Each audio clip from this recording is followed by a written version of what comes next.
Yeah.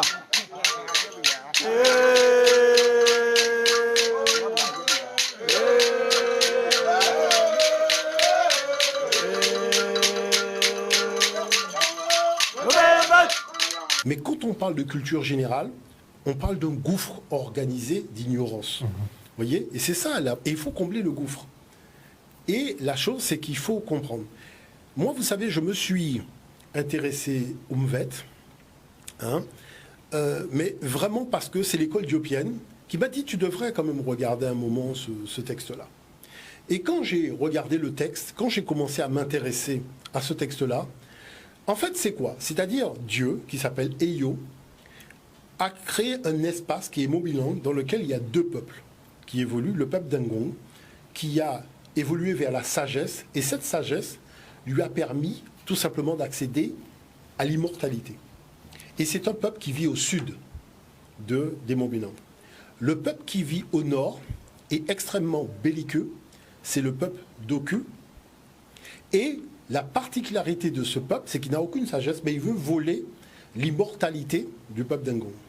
Donc, moi, qu'est-ce que j'ai compris? Je dirais, qu'est-ce que j'ai découvert dans ça? Je pense que Stan Lee, qui a fait les Marvels comics et tous les super-héros, s'était intéressé aux traditions africaines.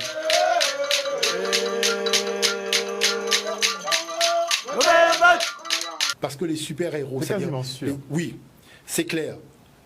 Beaucoup de chercheurs américains l'ont dit. Je parle de scientifiques, là je ne parle pas d'historiens.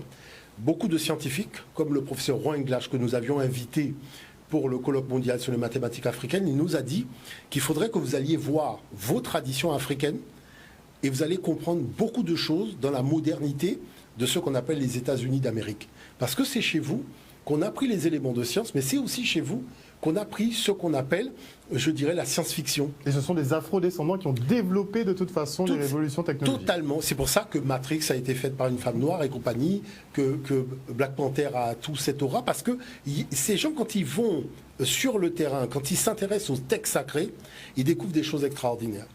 D'autre part, il y a ce qu'on appelle l'alchimie en Occident, qui est la transformation des métaux et la loi, donc des cristaux et des métaux. Cette alchimie, elle est le fond du MVET, parce que, en fait, il faut savoir transformer les métaux, sortir de l'acier, extraire le fer, extraire le cuivre, transformer ces métaux, avoir le métal à l'état de chaleur, voir... Donc, il y a tout un enseignement, effectivement, comme il dit, dans tous les domaines. Mais surtout, il y a une chose que j'ai compris à la fin du livre. En fait, Eyo, il est en train de dire à celui qui lit qu'il a en lui les deux peuples.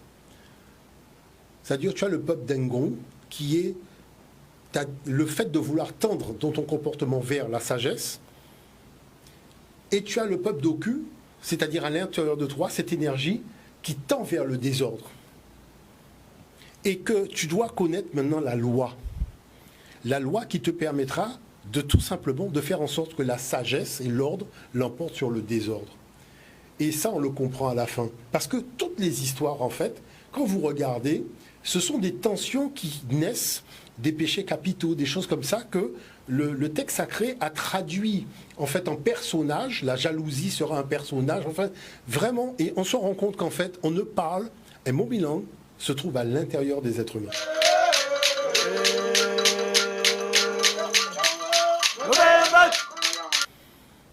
Voilà la réalité. Et on vous donne un tableau de bord pour savoir à qui vous avez affaire. Bon, est-ce que Oku, c'est des blancs et Ngong, c'est des noirs? Non, ce sont que des noirs, puisque nous sommes en Afrique.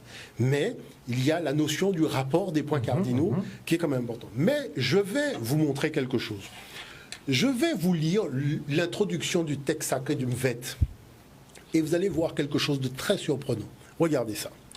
Au commencement, Eyo, donc Dieu, était le seul à être. Il était seul et la vie et la lumière étaient en lui. Tout autour de lui, c'était que le néant.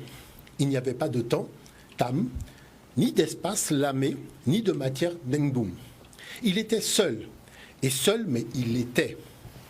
Il était hors de tam, hors de lamé, hors de mengdum. Tout se réduisait à lui. Alors il se mit à réfléchir. Et Yo pensa et trouva le mot vie. Et Yo était en fait le seul à vivre. le seul à être.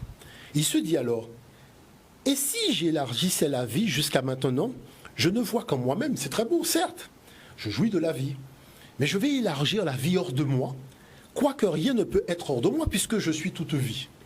Mais je vais néanmoins élargir la vie, autrement dit, je vais m'étendre.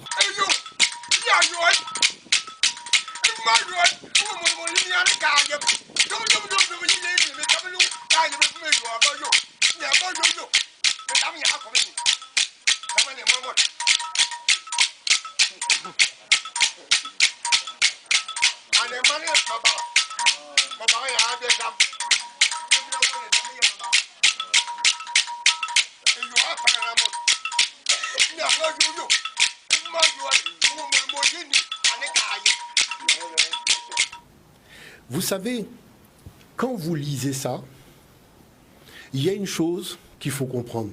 Nous parlons de la relativité d'Einstein. Et je vais vous expliquer une chose. Le physicien Hermann Weyl a écrit un livre, Temps, espace, matière, leçon sur la théorie de la relativité. Vous avez vu que temps, tam, espace, lamé, matière, mnangdung. Ça veut dire quoi? En fait, là, nous sommes dans ce que les astrophysiciens appellent le temps de Planck. C'est-à-dire à 10 puissance moins 43 secondes après le Big Bang, personne ne sait ce qui s'est passé. Pourquoi? Parce que le temps, l'espace et la matière n'existaient pas. Tout était encore fusionné. Et tout était réduit dans un noyau de 10 puissance 33 cm qu'on appelle le noyau du Big Bang. Et que beaucoup de traditions africaines connaissent très bien. En Égypte, c'est le Noun. Chez les Dogons, c'est la graine. Donc on voit que cette notion-là, elle est connue. Et lorsque le Créateur prend la décision de s'élargir, c'est cette explosion dont il s'agit.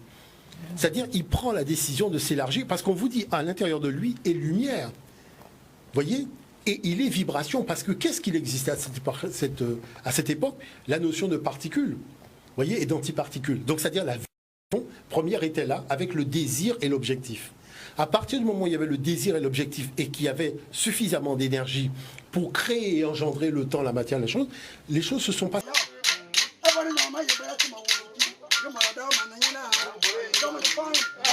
Yeah.